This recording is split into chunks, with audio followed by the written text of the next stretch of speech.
네, 오늘 함께 은혜 나누실 말씀은요. 로마서 8장 9절부터 13절 말씀입니다. 만일 너희 속에 하나님의 영이 거하시면 너희가 육신에 있지 아니하고 영에 있나니 누구든지 그리스도의 영이 없으면 그리스도의 사람이 아니라.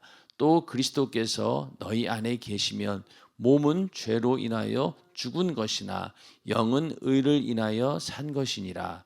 예수를 죽은 자 가운데서 살리신 이의 영이 너희 안에 거하시면 그리스도 예수를 죽은 자 가운데서 살리신 이가 너희 안에 거하시는 그의 영으로 말미암아 너희 죽을 몸도 살리시리라. 그러므로 형제들아, 우리가 빚진 자로 육신에게 져서 육신대로 살 것이 아니니라. 너희가 육신대로 살면 반드시 죽을 것이로되 영으로서 몸의 행실을 죽이면 살리니. 아멘. 네, 오늘은 로마서 8장 9절부터 13절 말씀을 중심으로 너희 죽을 몸도 살리시리라 라는 제목으로 로마서 강의, 오늘이 쉬운 세 번째 시간이 되겠습니다. 쉬운 세 번째 시간. 우리가 그 성령의 사람이 되어야 된다.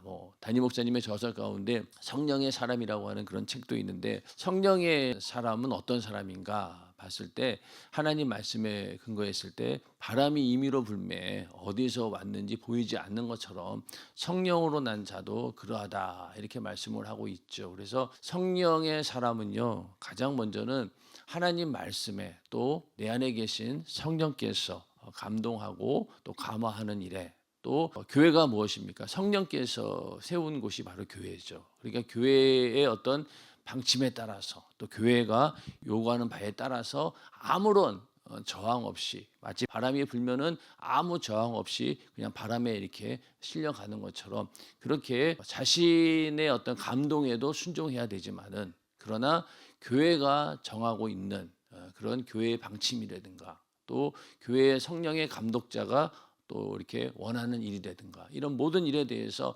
아무런 저항 없이 그대로 순종하는 그런 자가 바로 성령의 사람입니다. 다른 데 있지 않아요. 그런데 많은 사람들이 자기 자신의 감동이나 자기가 받은 감화에 대해서는 그런 순종을 잘 합니다. 왜? 그런 뚜렷한 경험도 있고, 그러니까 내가 기도하다가 감동을 받았다, 그럼 거기에 대해서는 그냥 주저없이 이건 성령의 감동이니까 내가 그대로 순종합니다. 그런데 중요한 건 뭐냐면은, 교회가 정한 일에 대해서는 순종하진 않아요.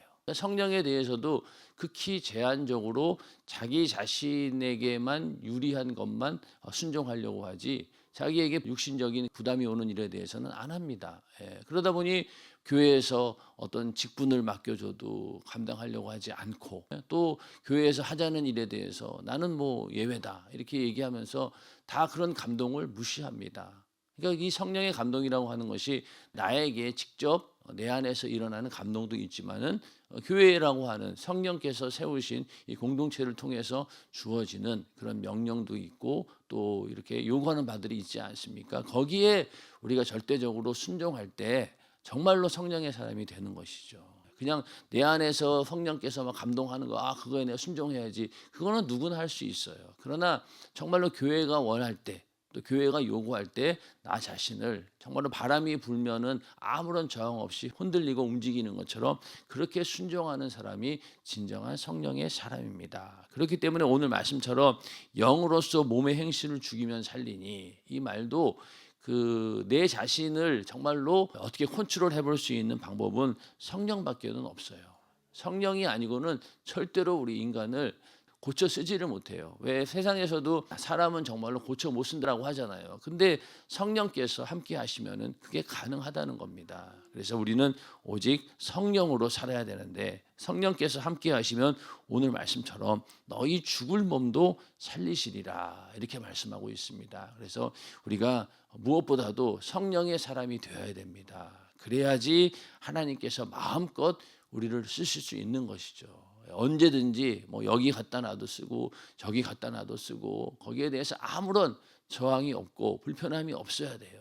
그래야지 성령께서 제한 없이 우리를 사용하시는 것이지, 어떤 경우에는 되고 어떤 경우는 안 되고, 성령께서 쓰실 때 불편함을 느낀다, 그러면은 거기서 문제가 생기는 것입니다. 그래서 오늘 우리가 이 말씀을 통해서 성령을 내 안에 모신 자라면, 또 내가 성령의 사람이 되기를 원하신다면 바로 성령에 절대적으로 순종하는 그런 삶을 사시기를 주님의 이름으로 축원합니다. 네, 7절 말씀 보면은 육신의 생각은 하나님과 원수가 되나니 이는 하나님의 법에 굴복치 아니할 뿐 아니라 할 수도 없습니다. 이렇게 말씀하고 있는데 이 육신의 생각이라고 하는 것은요, 하나님과 원수가 된다는 거예요. 그래서 이 고린도전서 2장 14절에도 육에 속한 사람은 하나님의 성령의 일을 받지 아니하나니 저희에게는 미련하게 보이며 또 깨닫지도 못하나니 이런 일은 영적으로의 분변함이니라. 자, 성령의 육신의 생각을 가진 자는 이렇게 성령의 생각, 하나님의 그런 생각이나 이런 하나님의 법에 굴복치 않는다는 거예요. 성령의 일에 대해서 전혀 그들은 받아들이지 않고 오히려 미련하게 여기죠. 성령으로 사는 사람들, 하나님 말씀대로 사는 사람들 보면은 뭐 저렇게 미련한 짓을 하고 있나 이러면서 미련하게 보고 또 깨닫지도 못한다는 거예요. 깨닫지도 못한다. 내 안에 성령께서 함께하지 않고는 하나님의 생각이라든가 하나님의 법에 굴복치 않고 아예 생각조차 하지 않는다. 이게 바로 우리 인간의 본성입니다. 그렇기 때문에 성령이 내 안에 있어야 되고 또 성령으로 충만해야지만이 하나님의 법에 우리가 굴복할 수 있다. 그리고 더 나아가서 육신에 있는 자들은 하나님을 기쁘시게 할 수 없느니라. 자, 육신에 있는 자들이 뭐 예수 믿지 않는 그런 불신자들도 해당이 되겠지만은 우리 안에서도 내가 성령 안에 있지 않고 육신 안에 있게 되면은 내 안에 계신 성령께서 근심하십니다. 우리가 하나님을 기쁘시게 하는 것, 이것이 인생의 최고의 목적인데 만약에 하나님을 기쁘시게 할 수 없다라고 하면은 우리가 하나님께 영광 올려드리는 존재로서 그 책임을 다하는 것이 아니라는 거예요. 그리고 반대로 우리가 성령이 우리와 함께 계시지만은 하나님에게서 우리가 멀어지게 되면은 성령께서 우리를 기뻐하시는 것이 아니라 근심하게 되고 또 탄식하게 되고 어떤 경우에는 우리가 회방하게 되고, 그러니까 성령의 회방죄에 대해서는 사하심이 없다라고 할 정도로 우리는 육신에 속해서는 안 된다는 겁니다. 늘 하나님을 기쁘시게 하기 위해서 성령과 함께하는 그런 삶을 사시기를 주님의 이름으로 축원합니다. 9절에 가서 만일 너희 속에 하나님의 영이 거하시면 너희가 육신에 있지 아니하고 영에 있나니 누구든지 그리스도의 영이 없으면 그리스도의 사람이 아니라. 자, 여기서 그리스도의 영은 성령을 말합니다. 자, 성령을 우리가 받았다라고 하는 것은요, 예수님께서 내 안에 계신다는 거예요. 자, 예수님께서 이 땅에 육신을 입고 오셔서 십자가에 달려 피 흘려 죽으시고 부활 승천하셨습니다. 그런 다음에 성령을 보내주셨죠. 예수님께서 부활 승천하시기 전에 제자들에게 내가 너희를 고아처럼 버려두지 않을 것이다. 또 내가 지금 이렇게 떠나는 것이 유익이다라고 하신 이야기는 바로 성령을 보내주시기 때문에 그런 말씀을 하신 거예요. 자, 예수님이 이 땅에 육신을 입고 있는 동안에는 어떻습니까? 몇몇 사람만이 예수를 볼 수 있었어요. 이스라엘에 있는 사람들 또 그 제자들이나 가까이 있는 사람들만 예수님을 볼 수 있었지만은 성령이 임하신 다음부터는 어떻습니까? 온 인류 모든 사람들이 누구든지 성령 받은 자라면 성령으로 내 안에 예수님을 모실 수 있게 됐고 항상 주님과 함께 살 수 있는 그런 기회를 주신 거잖아요. 그러니 예수님께서도 내가 부활해서 하늘로 올라가는 것, 이것이 너희에게 유익이고 고아처럼 버려두지 않는다. 이제는 내가 각 사람의 그 심령 가운데 들어와서 그 안에 성령으로 함께하면서 너희와 영원히 함께한다라는 그런 약속의 말씀입니다. 그렇기 때문에 우리가 성령을 받았다라고 하면은 예수님께서 성령으로 내 안에 계신데 이제는 어떤 모습으로 계십니까? 바로 나의 주인으로 계신 거예요. 이제는 예수님의 하자는 대로 우리는 순종을 해야 되고 예수님께서 하셨던 그 공생애를 다시 한번 우리가 재현하는 게 바로 성령으로 하는 일입니다. 그래서 성령으로 예수의 공생애가 다시 재현되어지도록 하는 게 우리의 사명인 거예요.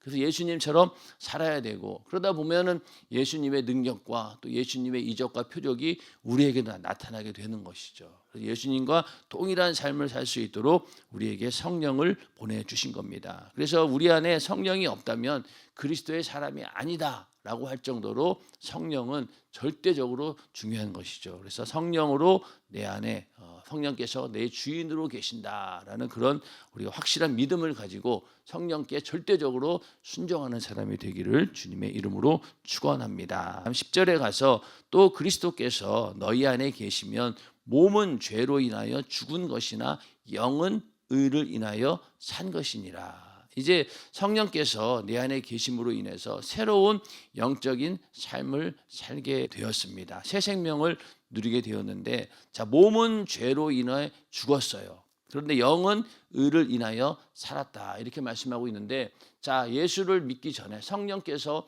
우리와 함께 하기 전에는 내 육신은 그냥 내 육신이 원하는 대로 그냥 살면 그만인 거예요. 아무런 통제를 받지 않았는데 이제 몸은 죄로 인해서 죽은 것을 알게 되고 성령이 이제 우리 안에 거하시는 순간부터 이제는 육신이 나를 주장하는 것이 아니라 내 안에 계신 성령께서 내 몸도 이끌고 가게 됩니다. 그러니까 이제는 이 땅에 살아있는 동안 그 예수를 믿기 전에 성령과 함께 하기 전에는 그냥 매일매일 사는 것이 그냥 죽는 거예요. 우리가 왜 밥을 많이 먹으면 먹을수록 뭐 합니까? 육신은 그냥 죽어가는 거예요.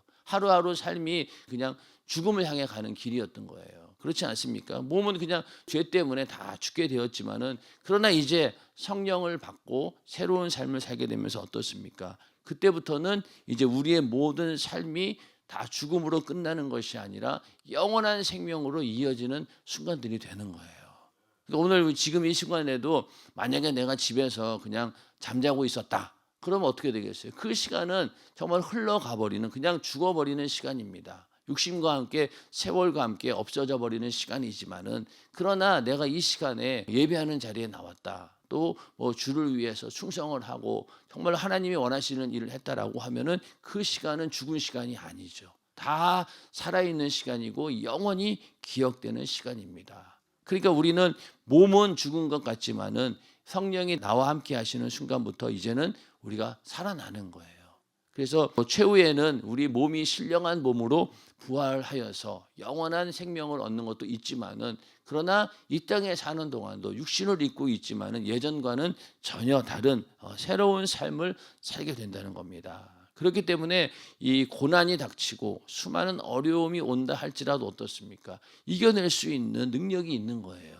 왜? 우리에게는 이제는 소망이 인생의 목적 자체가 다르기 때문에 우리가 바라보는 그 소망, 천국을 향한 소망을 가지고 살다 보면은 이 땅에서 닥치는 수많은 고난과 환난과 어려움들 다 이겨낼 수 있다는 거예요. 그리고 그 전까지는 나 혼자였지만 이제는 어떻습니까? 하나님께서 함께 하시는데 좀 더 구체적으로 말한다면은 내 안에 성령께서 함께 하시기 때문에 넉넉히 이길 수 있는 능력을 주신다는 겁니다. 그러니 이 세상을 이길 수 있는 방법은 내 안에 성령을 모시는 것 외에는 없습니다. 그래서 우리가 하나님 나와 함께 해주세요라고 기도하지만은 성령 받으면은요 하나님께서 우리와 함께 하시는 거예요. 그러니까 얼마나 이게 큰 복입니까? 그런데도 성령 충만함을 경험해 보지 못하고 그런 사람들은 자꾸만 하나님을 바깥에서 하늘에서 뭔가를 자꾸 찾으려고 하는데 이미 우리 안에 성령으로 와 계십니다. 하나님께서. 그러니까 우리는 성령을 의지하고 또 성령이 주시는 능력으로 살게 될 때 하나님과 함께하는 그런 삶을 살 수 있다는 겁니다. 그래서 이렇게 이 땅에도 성령께서 함께 하심으로 정말 성령이 주시는 그 능력으로 살다가 이제 11절에 가서 예수를 죽은 자 가운데서 살리신 이의 영이 너희 안에 거하시면 그리스도 예수를 죽은 자 가운데서 살리신 이가 너희 안에 거하시는 그의 영으로 말미암아 너희 죽을 몸도 살리시리라. 자, 이제 부활에 관한 이야기가 나옵니다. 예수님을 죽은 자 가운데서 살리신 이의 영이 바로 성령이시죠. 그 성령이 우리 안에 있으면은요 그리스도 예수를 죽은 자 가운데서 살리신 이가 역시 성령이죠. 너희 안에 거하시는 그의 영으로 말미암아 역시 우리 안에 있는 성령으로 말미암아 우리 죽을 몸도 살리신다는 거예요. 그러니까 예수님의 생애가 예수님의 성탄부터 공생애와 고난과 죽음과 부활 그 모든 여정 가운데 누가 있었다고요? 바로 성령께서 함께 하셨다는 거예요. 자, 그럼 우리도 자주 말씀드렸지만 우리는 어디부터 시작되는 거예요? 우리의 탄생 자체는 아담 안에 있었기 때문에 탄생은 아니에요. 그렇죠? 우리는 태어날 때는 죽을 몸으로 태어났어요. 그렇죠? 그런데 예수를 믿게 되고 거듭난 순간부터 그때부터 예수님과 동일한 그런 공생애를 살게 됩니다. 그렇죠? 성령과 함께. 그러고 나서 우리도 똑같이 죽고 부활할 때 바로 성령의 능력으로 우리도 다시 부활한다는 거예요. 그리고 영원한 생명을 우리에게 주신다는 겁니다. 그러니까 성령은 우리가 절대적으로 죽을 때까지 의지해야 된다는 거예요. 부활을 하게 하시는 분이 바로 성령이기 때문에. 그래서 끝까지 우리가 성령이 충만해야지만이 그 성령과 함께 우리는 영원한 부활에 참여하게 된다는 겁니다. 인정하시면 아멘 하시기 바랍니다. 그러니 성령이 얼마나 중요합니까? 그래서 지금 우리가 신앙생활함에 있어서 성령만큼 중요한 건 없어요. 근데 오늘날 많은 사람들이 하나님도 알고 예수도 안다라고 하면서도 문제가 뭐냐면은 성령에 대해서 알지를 못해요. 알긴 알되 막연하게 아는 거예요. 실제적으로 내가 성령과 함께하는 그런 삶을 경험해 보지도 못한 채 그냥 막연하게 아는 거예요. 그러다 보니까 신앙생활에 이런저런 문제가 생기게 되고 또 정말로 우리가 결정적인 순간에 내 안에 영혼의 때를 향한 그런 소망이 없는 거예요. 오늘날 예수 믿는 사람들 가운데 얼마나 많은 사람들이 이 부활의 소망을 갖지 않고 그냥 신앙생활 하는 사람들이 얼마나 많이 있습니까? 그냥 그들의 삶의 목적은 이 영원한 생명에 있지 않아요. 영원의 때에 있지 않습니다. 이 땅에 사는 동안 하나님의 은혜로 또 하나님이 주시는 그 복으로 인해서 잘 먹고 잘 살고 출세하고 성공하고 이걸 목적으로 두었다라고 하면은요, 그것은 바로 우리 안에 소망 자체가 다른 것이죠. 그런데 성령께서 함께 하시는 이 성령을 체험한 사람들은 그 소망을 가지고 사는 거예요. 이 땅에 다른 것들이 만족시켜 줄 수가 없어요. 성령 충만하면 충만할수록 어떻습니까? 더 예배하고 싶고 기도하고 싶고 충성하고 싶고 하나님의 일을 하기를 간절히 원하지, 다른 오히려 세상 것들이 더 눈에 거슬리고 거기에서 편안하지가 않아요. 여러분들도 성령이 충만했을 때 생각해 보세요. 교회 안에 있으면 마음이 편안한데 바깥에 저기 뭐 명동이라든가 뭐 종로에 나가 보세요. 성령 충만하다가 나가보면요, 정신이 막 시끄러워요. 내가 왜 예전에는 이게 참 재밌고 밖에 나가면 막 즐거웠는데 성령 충만하면 반대가 돼버리는 거예요. 그래서 빨리 일을 마치고 교회로 와야 되겠다, 그런 마음이 들 정도로 그게 다 거추장스럽고 불편한 거예요. 우리는 예수님께서 부활하신 것처럼 나도 성령과 함께 이 땅에서 성령과 함께 하다가 성령과 함께 영원한 부활에 참여하는 것, 그 소망을 가지고 살아가는 우리 모두가 되기를 주님의 이름으로 축원합니다. 이제 우리는 이날을 소망하는 거죠. 그리고 우리는 또 어떻습니까? 예수님께서 이 땅에 우리 시대에 올 것이다라고 믿고 예수님이 이 땅에 오셨을 때 우리는 죽음을 맛보지 않고 주님 오셨을 때 공중에서 산채로 들려 올라가는 첫째 부활에 참여하는 것이 우리의 신앙의 목적이기도 합니다. 물론 예수님께서 이 땅에 오셨을 때 내가 먼저 죽을 수도 있겠죠. 내가 먼저 죽었지만은 그래도 무덤에서 제일 먼저 일어난다고 했어요. 그러니까 내가 이 땅에서 예수님이 오시는 것을 보지 못하고 죽는다 할지라도 첫째 부활의 믿음을 가지고 있다라고 하면은 예수님이 공중에 내려오셨을 때, 강림하셨을 때 제일 먼저 무덤 안에 있는 자 가운데 첫째 부활에 참여하는 자들이 먼저 일어나고, 그 다음에 살아서 예수님이 오신 것을 보는 자들이 공중으로 끌려온다라고 했기 때문에 손해볼 건 전혀 없습니다. 무조건 중요한 게 뭡니까? 이 첫째 부활에 참여할 수 있는 신부의 믿음을 내가 갖느냐 안 갖느냐, 이게 제일 중요한 거예요. 그러면 무덤 안에 있든 간에 제일 먼저 이 부활에 참여하게 된다는 겁니다. 그래서 우리는 그 소망을 가진 자들이에요. 그렇기 때문에 그 소망 때문에 이 땅에서 어떠한 일이 생겨도 우리는 흔들릴 수가 없는 겁니다. 그렇게 엄청나게 큰 소망을 가지고 있는데 이 땅에 살아가는 동안 별일 아닌 그런 문제들을 가지고 시험 들어서 내가 교회에 가네 마네 이런 걸로 흔들린다라고 하면은 진정한 이 소망을 가진 자는 아니라는 겁니다. 이 소망 가진 자는요, 이걸 빼앗기지 않으려고 정말로 우리 안에 만약에 우리 신앙생활 못하도록 지금 당장 누가 방해한다고 생각해 보세요. 그러면 막 결사적으로 막 저항할 거예요. 그런데 내 안에서 일어나는 아주 작은 시험거리는 못 이기는 게 우리 인간인 거예요. 그거를 잘 이겨내셔야 돼요. 마귀 역사는요, 절대로 큰일 가지고 시험 걸지 않습니다. 그렇죠? 여러분들 가만히 돌이켜 보세요. 내가 시험 든 이유가 뭐였나? 다 짜잘한 것들이에요. 말 한마디, 또 나의 생각, 요거 조그만 생각이 빗나가면은요, 그것을 주체하지 못해서 결국에 시험에 드는 건데, 만약에 정말로 큰 시험, 뭐 교회에 가지 못하게 하고 핍박하고 막 그러면은요, 막 결사적으로 저항하죠. 기도하고 하나님 붙들고 막 그렇게 살려고 하는데, 조그만 일들은요, 그거를 못 이겨내는 거예요. 그걸 잘 이겨내셔야 돼요. 마귀가 그렇게 만만한 놈이 아닙니다. 우리가 뻔히 알도록 역사하지 않아요. 아주 정말로 이거는 야, 너 당연한 거다. 네가 이렇게 시험 드는 게 당연한 거야. 네 자존심 어디 갔어? 너 그래도 이 사회에서 그래도 너는 뭐 한가닥 하는 사람이잖아. 그런데 너 이 교회에서 그렇게 무시당하면 되겠어? 이런 식으로 자기를 얼마나 변호하고 설득합니까? 그렇게 해서 시험 들게 하는 것이지 절대로 눈에 보이는 일로 하지 않아요. 그러니 정말로 이렇게 뭐 아주 사소한 일에 그냥 걸려가지고 거기에 시험 드는 경우가 얼마나 많이 있냐고요. 근데 전쟁도 보면 그렇다고, 세상에 있는 전쟁도 그 전쟁의 역사를 보면은요, 정말로 별일 아닌 일로 시작이 돼요. 그렇지 않습니까? 이거 갖고 전쟁할 일인가? 그런데 그것이 점점 커지게 되고 갈등의 폭이 커지면서 전쟁까지 가는 겁니다. 마찬가지로 우리 안에 있는 시험도 그렇게 시작한다는 거예요. 그래서 우리가 이 부활의 소망이 있다라고 하면은 이 땅에서 그런 것들을 다 이겨낼 수 있어야지만이 그 신부의 믿음을 가지고 첫째 부활에 참여할 수 있는 것입니다.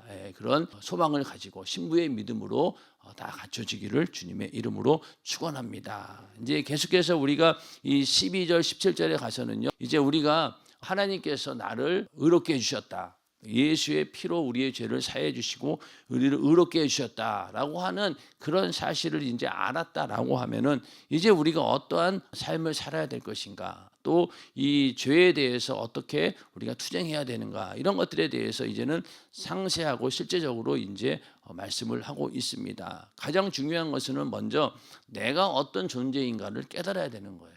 하나님 앞에서 내가 어떤 위치에 있고 나의 소속이 어디에 있는가, 이거를 분명히 알아야지만이 죄와의 싸움에서 이길 수 있습니다. 나는 어디 소속인가? 나는 하나님께 속한 자고 또 성령에 속한 자고, 그 소속감이 흔들리면 안 된다고 했죠. 그러니까 조금이라도 그 소속감이 흔들리게 만든다라고 하면은 그것에서 우리는 먼저 이겨내야 되는 거예요.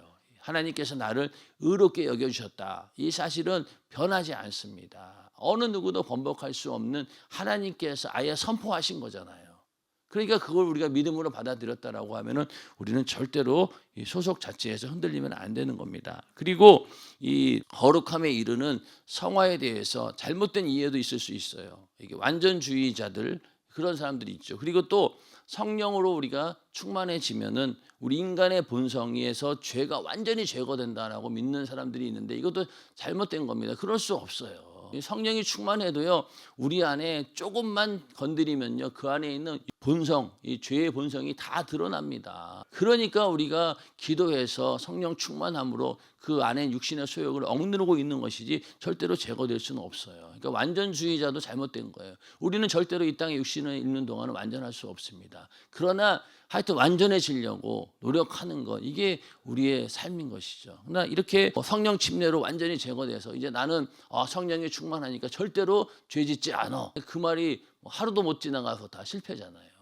실패입니다. 그렇기 때문에 이것도 잘못된 거예요. 그래서 우리는 이렇게 부족함을 알고 내가 육신을 입고 있는 동안에는 언제든지 죄로 인해서 공격받을 수 있다라는 그런 생각을 하고 우리는 신앙생활을 된다는 겁니다. 그래서 12절에 그러므로 형제들아 우리가 빚진 자로 돼 육신에게 져서 육신대로 살 것이 아니니라. 너희가 육신대로 살면 반드시 죽을 것이로되 영으로서 몸의 행실을 죽이면 살리니. 자, 우리가 어떤 빚을 진 자였습니까? 예수 믿기 전에는요, 이 죄값에 대해서 빚을 진 자예요. 내가 죄값을 치루었어야 되는데, 죄의 싹은 사망이니까 이 땅에 육신을 입고 있는 동안에도 물론 죄값을 치르게 됩니다. 질병도 오고 저주도 오고 수많은 문제도 생겨요. 그런데 마지막 죽음에 임박했을 때 이 마귀 역사는 우리에게 죄값을 청구한다고 했죠. 죄로 인해서는 죽어야 돼, 지옥 가야 돼. 그게 바로 우리에게 주어진 죄값이었어요. 근데 그 죄값을 누가 갚아주셨어요? 하나님의 아들이 십자가에 달려 죽으심으로 우리의 죄값을 대신 치러주심으로 인해서 이제는 육신이 요구하는 그 빚에서 완전히 우리는 자유함을 얻게 되었고, 이제 남은 건 뭡니까? 하나님께서 우리에게 베푸신 그 사랑의 그 은혜에만 빚진 자인 거예요. 맞습니까? 이제는 우리가 그 육신의 어떤 죄값으로 인한 사망, 그 빚에서는 완전히 해방되었어요. 이제 남은 거는 사랑의 빚진 자입니다. 그렇기 때문에 로마서 6장 11절에도 이와 같이 너희도 너희 자신을 죄에 대하여는 죽은 자요, 또 그리스도 예수 안에서 하나님에 대하여는 산 자로 여길지어다, 이렇게 말씀하고 있죠. 그리고 또 이제 우리가 하나님의 은혜에 그 사랑에 빚진 자로서 어떤 삶을 살아야 되느냐, 고린도후서 5장 15절에 저가 모든 사람을 대신하여 죽으심은 산자들로 하여금 다시는 저희 자신을 위하여 살지 않고 오직 저희를 대신하여 죽었다가 다시 사신 자를 위하여 살게 하려 함이니라. 이게 바로 사랑에 빚진 자의 삶입니다. 이제는 죽었다가 다시 사신 예수 그리스도를 위해요, 그분을 위해서 사는 것, 이게 빚진 자의 삶이라는 거예요. 그런 삶을 사시기를 주님의 이름으로 축원합니다. 성화라고 하는 것, 하나님 앞에 거룩함에 이르는 것은요, 계속 지속적으로 실행하는 것입니다. 그래서 오늘 말씀에도 너희가 육신대로 살면 또 죽으면, 이런 식으로 현재 시제를 다 사용하고 있어요. 그래서 이 성화라고 하는 것은요, 그냥 계속해서 이루어지는 거예요. 지금도 일어나고 있고 앞으로도 계속적으로 반복적으로 습관적으로 이런 일들이 일어난다는 거예요. 그래서 우리의 몸의 행실을 계속해서 죽여야 된다는 겁니다. 이게 끊임없이 이어지는 현재 진행형이라는 거예요. 그래서 점점 우리가 성화에 이르러 가는 것이죠. 그래서 이 몸의 행실을 죽이는 것, 이거 외에는 다른 방법이 없다는 겁니다. 그래서 육신을 따라 산다는 것은요, 우리가 다시 그 사망의 영역으로 되돌아가는 거예요. 그것만큼 우리 안에 계신 성령을 슬프게 하는 일이 어디 있겠냐고. 그러니까 우리는 절대로 다시 그 사망의 영역으로 돌아가서는 안 된다. 그러기 위해서 내 안에 있는 육신의 소욕들을 다 이겨내는, 영으로서 우리의 육신의 소욕들을 이겨내는 그런 삶을 살아야 된다는 겁니다. 방법이 없어요. 하나님께서 하셔야 된다는 거잖아요. 하나님께서 하시는 방법밖에 없는데 그 방법은 바로 성령께서 나와 함께 하셔서 성령 충만함으로 이길 수 있는 그 방법밖에 없다는 겁니다. 그걸 우리가 분명히 알고 이제는 이 육신을 따라 살지 말아야 하는 것뿐만이 아니라 적극적으로 몸의 행실을 죽여야 된다는 거예요. 몸의 행실을 죽여야 된다. 적극적인 그런 삶이 필요하다는 거죠. 그래서 우리의 몸이라고 하는 것은요, 오직 주를 위하여 쓰임 받아야 된다. 또 고린도전서 9장 24절 27절에 보면은요, 너희가 다름질한다는 거예요. 이 거룩함에 이르기 위해서 끝까지 다름질하게 되고, 또 그러다 보니까 다름질하기를 향방 없는 것 같이 아니하고 싸우기를 허공을 치는 것 같이 아니하여 내가 내 몸을 쳐 복종하게 함은, 끝까지 내 육신을 쳐서 복종하는 성령으로 몸의 행실을 죽이는 삶을 우리는 살아야 된다는 거예요. 이게 바로 신앙생활입니다. 그래서 여러분들 신앙생활 하시면서 이 성령의 능력으로 내 안에 있는 모든 몸의 행실들을 다 죽이시기를 주님의 이름으로 축원합니다. 그게 바로 이기는 삶이고 성령 충만한 삶이고 성령의 사람이죠. 그렇게 되었을 때 정말 하나님께서 원하는 대로 내가 자유롭게 움직일 수 있는 거예요. 안 그러면은 항상 걸립니다. 매년마다 직분을 받을 때도 많은 고민을 하게 돼요. 이 사람이 과연 여기에 들어가서 할 수 있을까? 거기에 대해서 조금이라도 의문이 있다라고 하면은요, 우리는 성령의 사람이 아닌 거예요. 이 사람은 어느 곳에 내놔도 상관없어. 올해는 여기서도 충분히 할 수 있어. 매년마다 그런다라고 하면은 얼마나 복받은 사람입니까? 그런데 반대로 그런 걱정과 근심 가운데 올해 임명 받으면 잘할 수 있을까? 그런 염려와 걱정, 근심이 있다라고 하면은 진정한 내 안에 성령의 사람은 아니라는 것이죠. 그래서 이 10월달, 11월달이 약한 마귀 역사가 엄청나게 틈을 타는 그런 때예요. 왜 여기서 주저앉히면은 만약에 내가 여기서 시험 들어서 내가 2025년도에 직분을 감당할 수 없게 된다라고 하면은요, 이거 마귀가 이기는 거예요. 그러니까 이때 많은 성도들이 또 막 교회를 옮길 수 있다라고 하는 그런 시간이다 보니까 그 전부 다 흔들리는 거예요. 막 시험 들 수 있는 거리가